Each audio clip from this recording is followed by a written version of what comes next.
Ситуация. Перевозчик, допустим, зарегистрирован он в Литве. Он берет груз на терминале, который находится, допустим, в Каунасе, и везет его в Москву. При этом инвойс оформлен от литовской фирмы. Но происхождение груза, производства в Германии. Тогда вопрос, какой это груз, Владимир, и как бы ты посоветовал его перевести? Как мы все знаем, вы уже сейчас слышали, что в первую очередь я бы посмотрел на место погрузки, место разгрузки транспортного средства. Определился бы, что раз литовский перевозчик грузит груз в Литве, значит у нас двухсторонняя перевозка.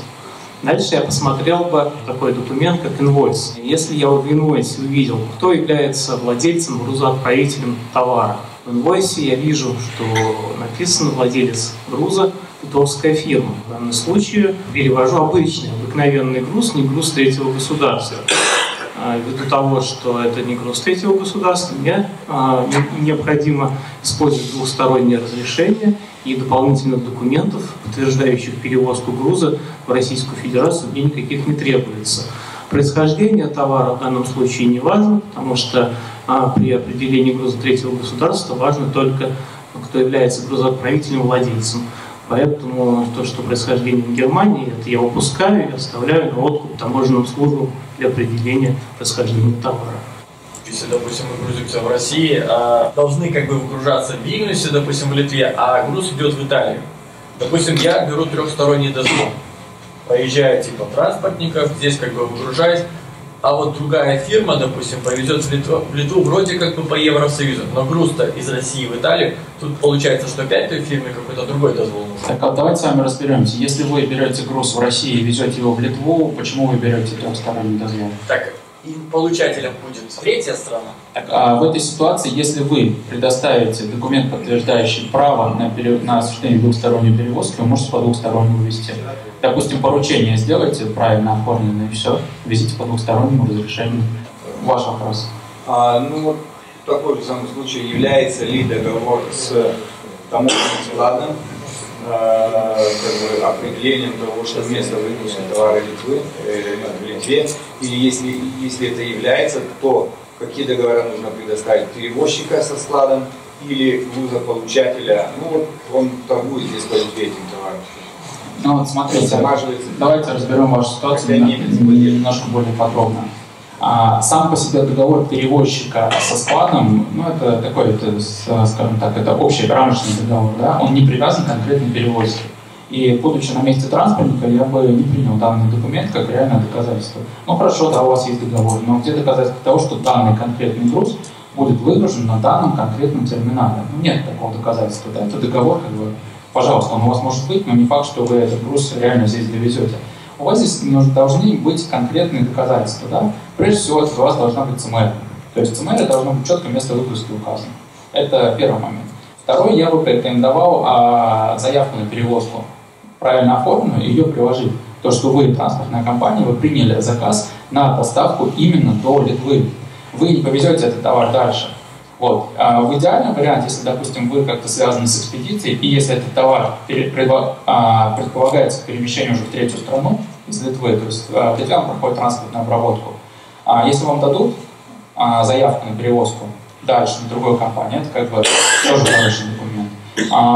Хороший документ, с вашей точки зрения, будет это поручение от российской компании, российского отправителя на доставку именно до Литвы. Если он вам даст такой документ, вы сможете его оформить. Тоже вот, это реально хорошее доказательство. Да, вам россиянин получил доставить этот груз, несмотря на то, что он его продал в адрес европейцев, какого-то там дальше, там, он получил вам доставить его именно до вашей страны.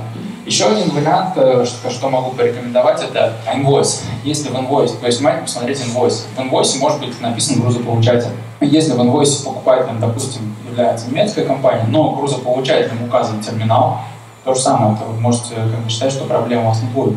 Потому что, да, четко продавец сказал, что купил я, допустим, компанию из другой страны, но у нее, допустим, склад находится здесь. Все это, все вопросы снимаются. Да, ну, конечно, много доказательств и дополнительных, но главное, что соответствует 301 приказу, если вы едете по двухстороннему разрешению, то единственное и главное доказательство в такого рода перевозка Россия-Литва будет у вас только поручение перевозчику. А любые другие договора, заявки на перевозку, это будет только дополнительное доказательство.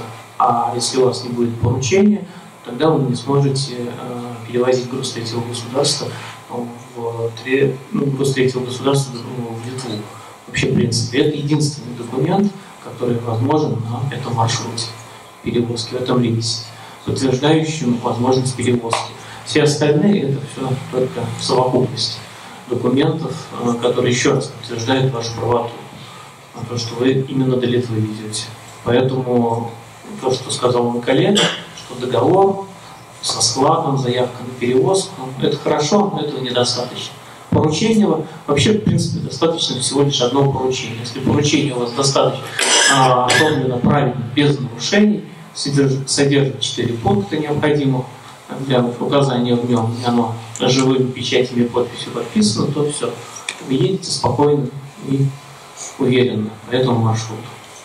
Уважаемые коллеги, в данной ситуации хочется сказать, что на самом деле все просто. Даже с изменениями, которые произошли, упростили вообще само оформление формы поручения. В принципе, осталось только главное, это чтобы оно было в оригинале, чтобы было подписано живой подписью и проставлена живая печать.